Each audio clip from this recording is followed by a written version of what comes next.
అమెరికాలో, అబ్రాడ్‌లో ఉంటుండే గదా! అక్కడి నుంచి ఇక్కడ ఎందుకొచ్చారు మీరు? ఫ్రాంక్లీ వెళ్ళినప్పుడు హ్యాపీగా వెళ్ళినండి. హ్మ్. బికాజ్ నేనెళ్ళింది 2009 హ్మ్. 8 ఆ ప్రాంతంలో. మా హస్బెండ్ యూఎస్ 3 మంత్స్‌కి ఒకసారి అట్లా వెళ్తూ వస్తూ ఉండేవారనమాట. నాకు అప్పుడు వర్క్ చేస్తున్నప్పుడు నాకు లండన్‌కి వస్తుండే. సో, ఇద్దరికీ టైం ఉండేది కాదు. యూఎస్ ఎళ్తే ఇద్దరం వి కెన్ స్టే టుగెదర్ అన్నట్టుగా వెళ్దాము అనుకోని హ్యాపీగా వెళ్ళినాం. వెళ్ళిన తర్వాత నాకక్కడ లోన్‌గా అనిపించింది. అంటే ఎక్కువ ఫ్రెండ్స్ ఇట్లా దొరకరనమాట. రిలేటివ్స్ ఉండరు గదా! ఇక్కడంటే మనం పెద్దమ్మింటికి, పిన్నింటికి పోతాం, వస్తాం. బ్రేక్‌లో పోయి రాంగానే రిఫ్రెషింగ్ ఉంటది. హ్మ్. అక్కడ అట్లా లేకుండానే ఫస్ట్ నుంచి నచ్చలేదు. Hmm. But then we were having good time. నాకు మా హస్బెండ్‌కి. దెన్ ఆఫ్టర్ మా బాబు బేబీ వచ్చిన తర్వాత గూడా మోదీజీ వచ్చిండ్రు.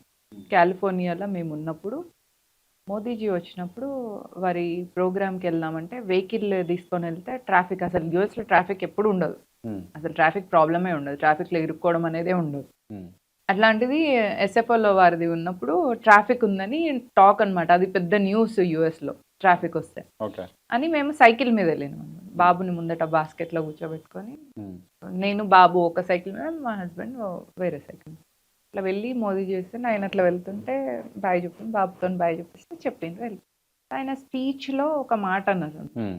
మనకు బ్రెయిన్ డ్రెయిన్ గాదు. ఇక్కడ బ్రెయిన్ డిపాజిట్ చేస్తున్నాం. అండ్ ఈ డిపాజిట్ చేసిన బ్రెయిన్ భరతమాత కోసం ఎప్పటికైనా అవసరం ఉన్నప్పుడు వస్తదా అన్నప్పుడు, యాహ్! అన్నాను. అంటే వచ్చేసిన తర్వాత ఇప్పుడు దెబ్బ తగిలినంక నొప్పి ఉండదు. తర్వాత నొప్పి ఉండదు. ఆ మాట అని వచ్చిన తర్వాత ఒక మూవీ వచ్చిందండి. 'ఎయిర్ లిఫ్ట్' అని అక్షయ్ కుమార్‌ది. హ్మ్. ఆ మూవీలో ఏంటంటే ఒక కంట్రీలో మనం ఇరుక్కుపోయి, ఆ కంట్రీ ఏదైనా క్రైసిస్‌లో ఉన్నప్పుడు మన ఫ్లైట్స్ అక్కడికెళ్ళి మన వాళ్ళని ఎయిర్ లిఫ్ట్ చేసి తీసుకొస్తది బ్యాక్ టు అవర్ నేషన్. ఇప్పుడు అమెరికాకు ఏదైనా కాన్‌ఫ్లిక్ట్ వచ్చిందనుకోండి. అమెరికా, కెనడాకు వార్ అయింది సంథింగ్. అప్పుడు మోదీజీ అక్కడికి ఫ్లైట్ పంపిస్తే ఐ విల్ కమ్ బ్యాక్. అంటే నేనిప్పుడు ఆ దేశానికి గాకుండా, ఈ దేశానికి గాకుండా. సరే నేనక్కడ అమెరికాలో బావున్నప్పుడు ఆడుండి డాలర్స్ సంపాదించుకుంటా. వాటిని కన్వర్ట్ చేసుకొని ఈడ ప్రాపర్టీస్ కొనుక్కుంటానా, లేదా అక్కడనే ఒక ఇల్లు కొనుక్కుంటా, లావిష్‌గా ఎంజాయ్ చేస్తా. అంటే ఎథిక్స్ లేనట్టుగా అనిపిచ్చింది. ఐ డోంట్ సే లైక్ అక్కడున్న వాళ్ళందరూ ఇట్లా ఆలోచించాలి, నా పర్సెప్షన్ తీసుకోవాలని గాదు.